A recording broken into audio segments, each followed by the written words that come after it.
Alexandra Zapata, investigadora de temas educativos. Alexandra, como siempre, un gusto saludarte. Igualmente, muy buenas noches. Gracias. A ver, dime una cosa, ¿de verdad urge el regreso a clases presenciales?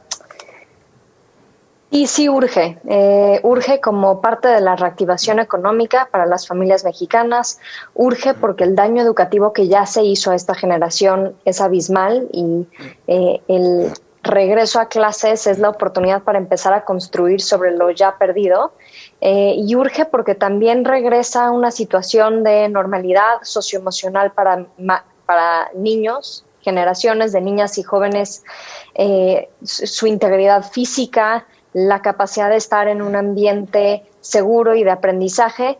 Y urge, parecería que ya estamos casi al final del ciclo escolar y donde en un momento en el que ya casi no hace sentido regresar, pero te diría, Paco, que es fundamental regresar. El regresar, aunque sea un par de semanas, nos da la oportunidad de dos cosas. Primero, de entender cuántos alumnos sí están regresando al aula y de qué tamaño es la crisis de deserción escolar que se tiene que atender por el sistema educativo mexicano. Y segundo, nos ayuda o nos da una oportunidad que ojalá se aproveche de empezar a generar un diagnóstico de aprendizaje.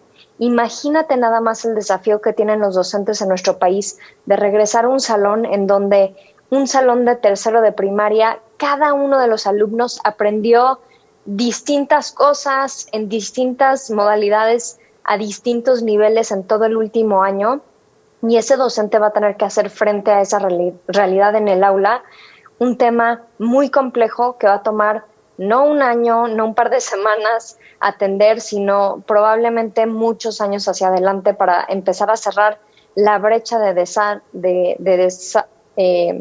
rezago, perdón. Ajá, de rezago. Sí, y de deserción, evidentemente, que se ha causado por esta crisis en el último año. A ver, tocaste dos temas, yo voy a agregar uno más. Hablaste de el rezago educativo, importante, porque ya veníamos arrastrando un rezago y esto lo ha hecho más amplio, más agudo. Por el otro lado, el tema de la deserción o el abandono. Hay muchos niños que ya no van a regresar lamentablemente a las escuelas. Y el tercero que yo abono es el tema de cómo regresar con escuelas que se han mantenido abandonadas, que muchas de ellas han sido vandalizadas. ¿Cómo regresar? Sin duda, y lo que es muy importante es escuchar por parte de la Secretaría de Educación Pública, no nada más es el plan de vacunación, no nada más es llamarle a los niños y jóvenes para que regresen al aula, sino cómo preparamos a todas esas escuelas, planteles que no han recibido mantenimiento. No se ha anunciado un presupuesto de reequipamiento para muchas escuelas que, como bien menciona, se quedaron sin computadoras, sin pizarrones, sin bancas, sin mesas. Se tienen que atender las escuelas primero para que cuando regresen los niños al aula, sí regresen a un ambiente de aprendizaje que merecen, tanto ellos como los docentes, por supuesto. Y ahí hay un pilar de regreso a clases que no se ha atendido o no se ha anunciado con la importancia que merece. A ver, y en ese entorno, ¿qué ha dicho hasta ahora la Secretaría de Educación Pública en términos de capacitación, del apoyo a comunidades, de presupuesto, de mantenimiento?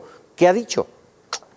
Se ha dicho muy poco y yo creo que falta mucho en ese tema. No hemos escuchado grandes anuncios presupuestales, al contrario, lo que escuchamos son recortes y recortes en la Secretaría de Educación Pública y hay muchos aspectos que no se resuelven si no se destinan recursos para garantizar. Ya se ha escuchado por parte de las autoridades que habrá jabón y agua.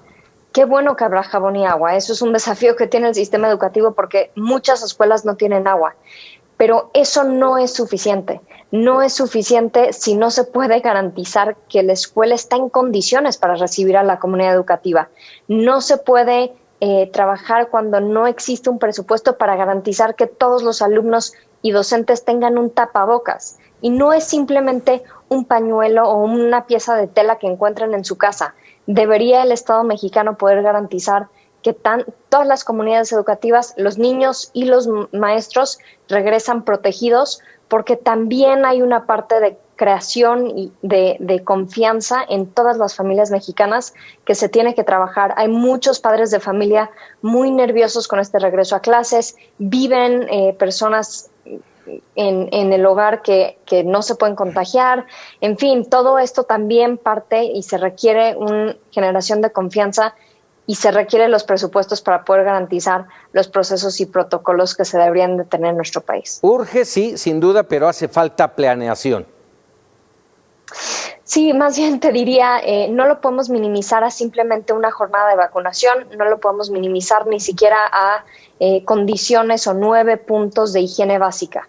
El regreso a clases va a requerir de mucho más en apoyo, en capacitación, en mantenimiento, en prácticas de diagnóstico y en un plan de estudios para este próximo ciclo escolar que realmente le permita al docente cerrar estas brechas de las que hemos hablado y finalmente necesitamos un sistema o un programa de detección de abandono para que podamos identificar a todas esas niñas y jóvenes y actuar antes de que en este periodo vacacional se pierdan todavía más estudiantes del sistema mexicano.